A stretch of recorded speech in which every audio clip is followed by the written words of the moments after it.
वचन कहता मन्नत मानो ये गंभीर विषय है, अगर मानो तो इसे पूरा भी करो। हालेलुया। नंबर 3, मन्नत कितना गंभीर विषय है। हालेलुया। मन्नत कितना गंभीर विषय है, ये जानने के लिए हम न्यायों की पुस्तक और उसके 11 अध्याय को खोलेंगे। मन्नत कितना गंभीर विषय है, इस पर मनन करने के लिए हम न्यायों की पुस्तक और उसका 11 अध्याय खोलेंगे। हालेलुया। परमेश्वर की महिमा, परमेश्वर की स्तुति, परमेश्वर की प्रशंसा हो। देखिए, मैंने कहा कि मन्नत एक छोटा सा विषय है और जिस व्यक्ति पर लाकर खत्म करूंगा वो भी एक छोटा सा व्यक्ति, लेकिन बहुत महान व्यक्ति है। और इस छोटे से इस महान व्यक्ति का नाम है इब्तह। नाम भी छोटा सा है, इब्तह। और ये इब्तह कहां मिलता है? न्यायों की पुस्तक 11 अध्याय। इब्तह की जीवनी कहां मिलती है? पवित्र बाइबल में न्यायों की पुस्तक 11 अध्याय में। देखिए मन्नत कितना गंभीर विषय है। मन्नत की गंभीरता समझने के लिए आइए कुछ आयतों पर आप ध्यान दीजिए, लेकिन मैं कम समय में जल्दी जल्दी आगे बढ़ूंगा। न्यायों की पुस्तक 11 अध्याय की 30 और 31 आयत में लिखा है,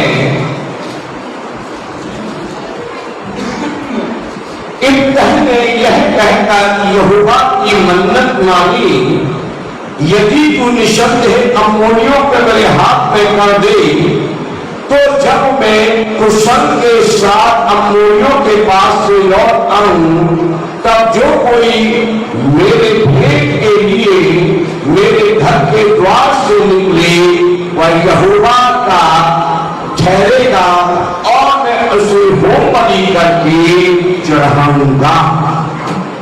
हालेलुया। समझ रहे? इब्तह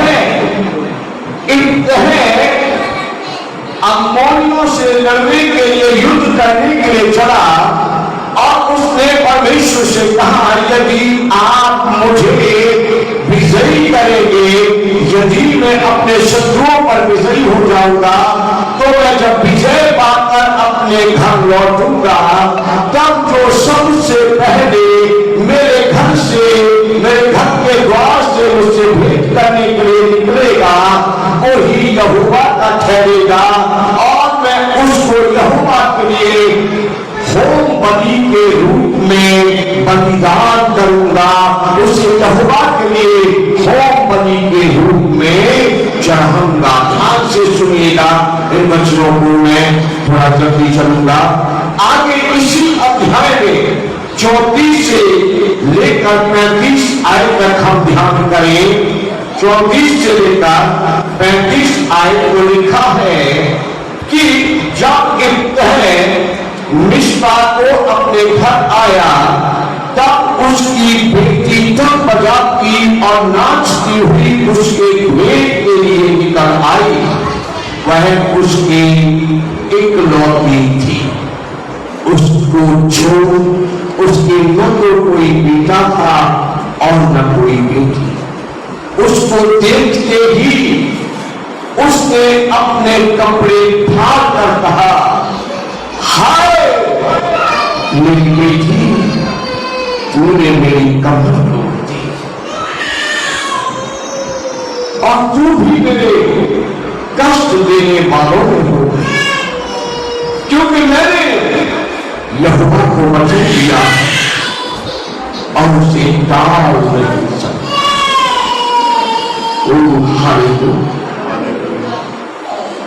मन्नत के विषय में जब कभी सोचो तो इब्तह को याद करना और मन्नत न मानना। सोच लेना पूरी कर पाओगे नहीं। इब्तह ने मन्नत मानी, जब तू मेरे शत्रुओं पर मुझे विजयी करेगा और मैं विजयी होकर लौटूंगा, तब जो मुझसे भेंट करने के लिए मेरे घर से सबसे पहले निकलेगा वो यहोवा का ठहरेगा और मैं उसको यहोवा के लिए होम बलि करके चढ़ाऊंगा। और क्या हुआ जब वो विजयी होगा, बड़े आनंद से सीना चौड़ा करके सिर उठाकर योद्धाओं के साथ अपने नगर मिस्पा में आ रहा था। और मिस्पा की गली में, मिस्पा की सड़क पर, उस सड़क पर, उस गली में जो उसके घर को जाती है, चला जा रहा था एक शूरवीर के समान, एक विजेता के समान, आनंद से भरा हुआ, खुशी से भरा हुआ। उसने अपने घर की तरफ जब नजर उठाकर देखी तो उसे क्या दिखाई दिया कि उसकी इकलौती बेटी ढप बजाते नाचते हुए घर से अपने बाप से भेंट करने के लिए निकला। इतने की जिंदगी क्या है कि पहली ऐसे शुरू होती, उसे तो ईर्ष्या का पुत्र कहा गया। कितनी जलीले सहने वाला व्यक्ति, कितने दुखों में बड़ा बड़ा व्यक्ति था, जिसका जीवन आंसुओं में तारों में निकल गया।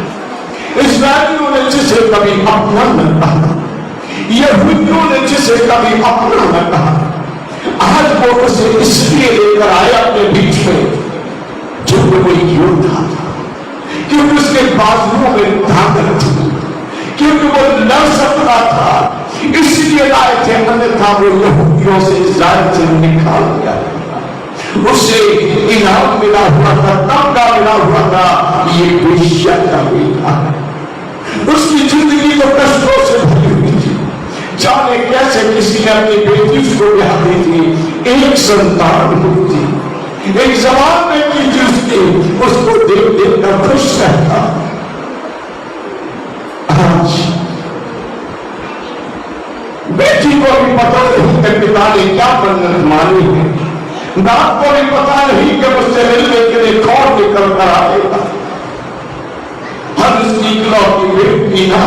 बेटी नाच सिखाती हुई, बजाती हुई घर से निकल आई। बाप ने जब देखा एक धन उसको चुप करा के एक तरफ घुटनों पर गिर पड़ा होगा और कुर्ता पहना था या बागा पहना था या शर्ट पहनी थी, शस्त्र हाथ से छूट गए। योद्धा के हाथ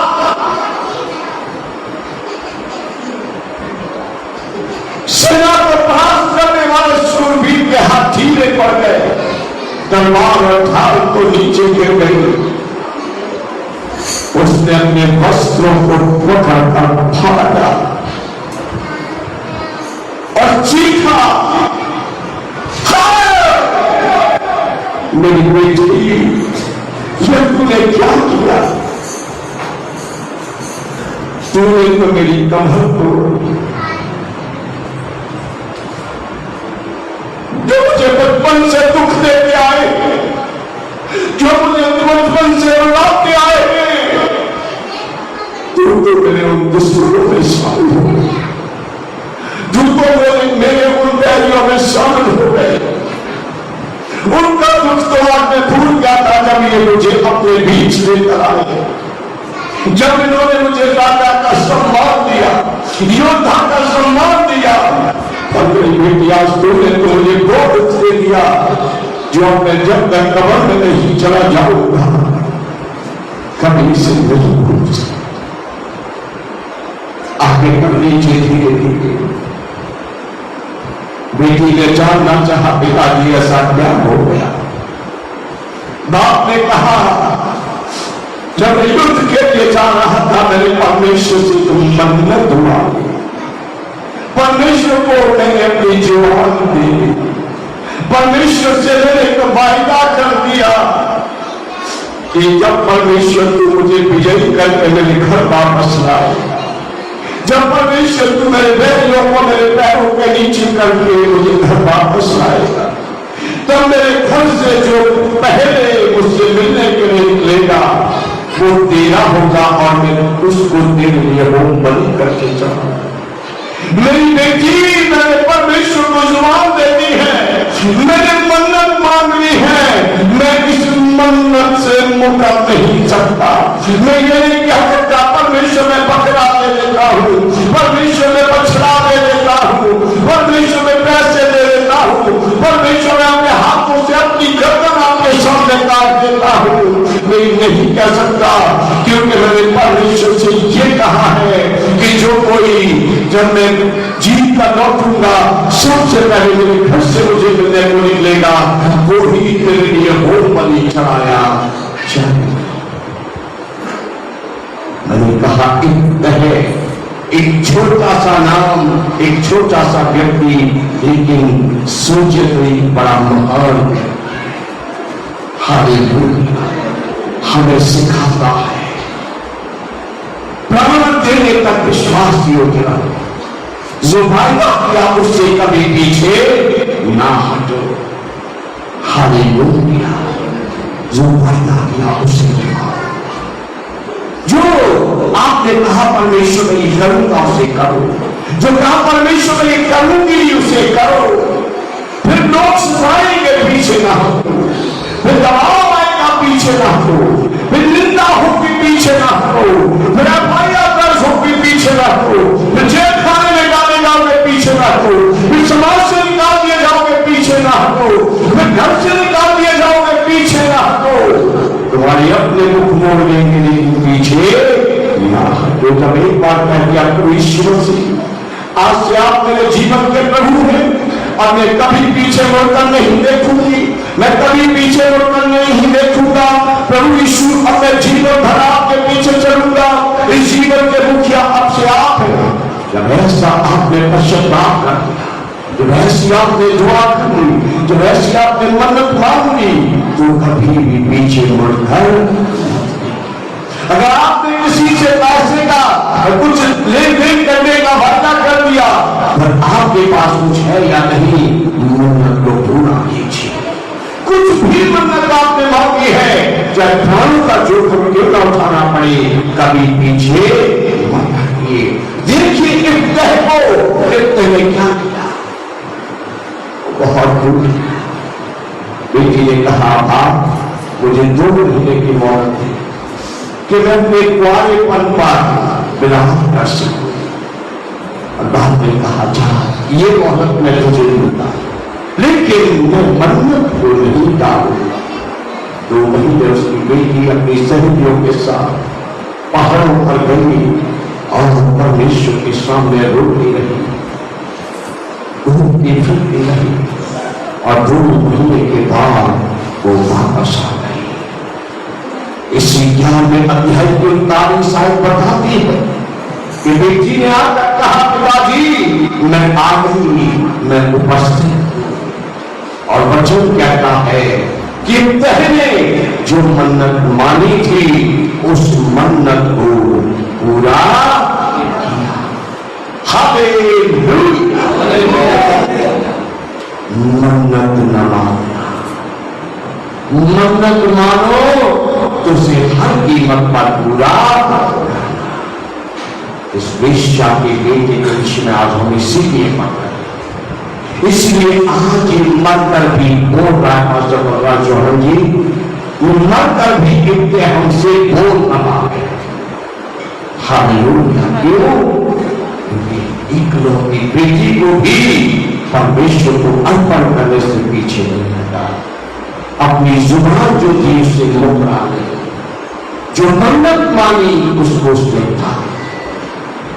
आज की शाम परमेश्वर के पवित्रात्मा से मेरी गुजारिश होगी इस वचन को और गहराई से और बेहतर समझने में आपकी मदद करें और जब भी मन्नत मांगे उसे हर हाल में पूरा करें, ताकि परमेश्वर आपसे प्रसन्न रहे और परमेश्वर की दया और करुणा सदैव आपके साथ